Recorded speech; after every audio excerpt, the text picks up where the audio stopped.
दोस्तों Realme का C31 mobile है और इसमें अगर आपके नेटवर्क नहीं आ रहा है, जैसे कि आप सिलेक्ट कर रहे हैं, सिलेक्ट नहीं हो पा रहा है, उस कंडीशन में आपको क्या करना है, कैसे इसको रिपेयर करना है, वो इस वीडियो में बताने वाला हूँ। वीडियो अच्छा लगे तो लाइक शेयर सब्सक्राइब जरूर करना।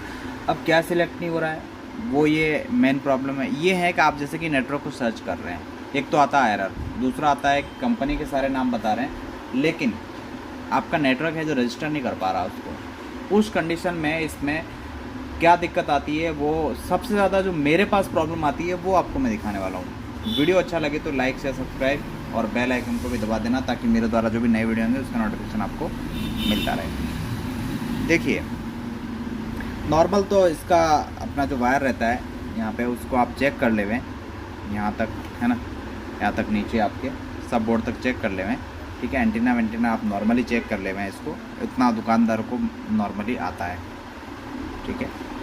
और इसके बाद जो दिक्कत आती है इसमें, वो आती है सबसे ज़्यादा जो प्रॉब्लम आती है वो आती है वीबैट की, ठीक है। वीबैट की इसमें जो प्रॉब्लम आती है ना,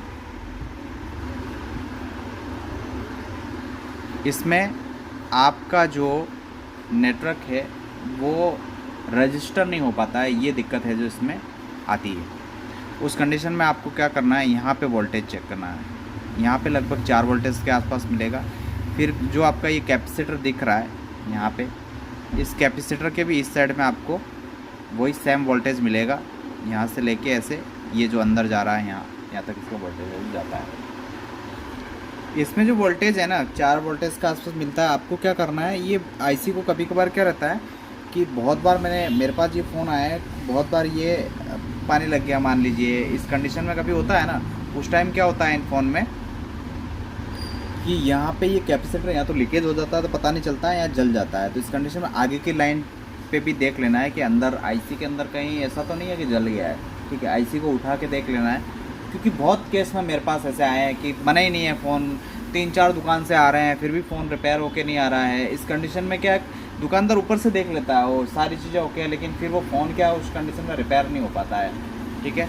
तो आपको क्या अंदर की साइड में भी देखना है। ये वीबैट की लाइन में बहुत दिक्कतें आती है, हद से ज़्यादा दिक्कतें आती है, इसलिए कभी भी ध्यान रखना है कि आप जो ये बीच वाले कंपाउंड है यहाँ पे भी देखना है कि यहाँ पे आपका वोल्टेज है जो कंप्लीट है या नहीं है, कोई लाइन मिस तो नहीं हो रही है। ये सारी चीज़ें भी आपको हमेशा ही देखनी है इसके अंदर।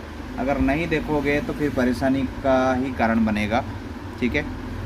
यहाँ देख रहे हो तो थोड़ा सा आपको बीच में भी देख लेना है, यहाँ पे वोल्टेज है जो कंप्लीट मिलेगा, और ऊपर के साइड में भी आपको यहाँ है जो देख लेना है, इसका वोल्टेज है जो मिल रहा है नहीं मिल रहा है। अगर बाकी भी उसके बाद भी अगर ये कंप्लीट होने के बाद में भी मान लीजिए कि इसका रजिस्टर नहीं हो रहा है, तो पहले 4G PMS चेंज करना। सबसे पहले आपको रेडियो आईसी चेंज करनी, इसके बाद करना है। अगर यहाँ पे वोल्टेज कंप्लीट, अगर मान लीजिए यहाँ वोल्टेज कंप्लीट है फिर भी नहीं हो रहा, तो आपको रेडियो आईसी को बदलना ही बदलना है एक बार। अगर नहीं बदलेंगे तो फिर वो भी रिपेयर नहीं हो पाएगा। तो आप जैसे इसको बदलेंगे आपका नेटवर्क टक से आ जाएगा, ठीक है। रिवॉल्व करके देख लीजिए। वैसे रिवॉल्व से जहाँ तक है बहुत कम चांसेस में होता है, वाटर डैमेज होता है तो उस कंडीशन में भले हो सकता है, लेकिन नॉर्मली नहीं हो पाता है। तो इसलिए आप इसको बदल ही दे तो ज़्यादा बेहतर होगा। तो दोस्तों इस वीडियो में इतना ही, मिलते हैं नेक्स्ट वीडियो के साथ। तब तक के लिए जय हिंद, जय भारत।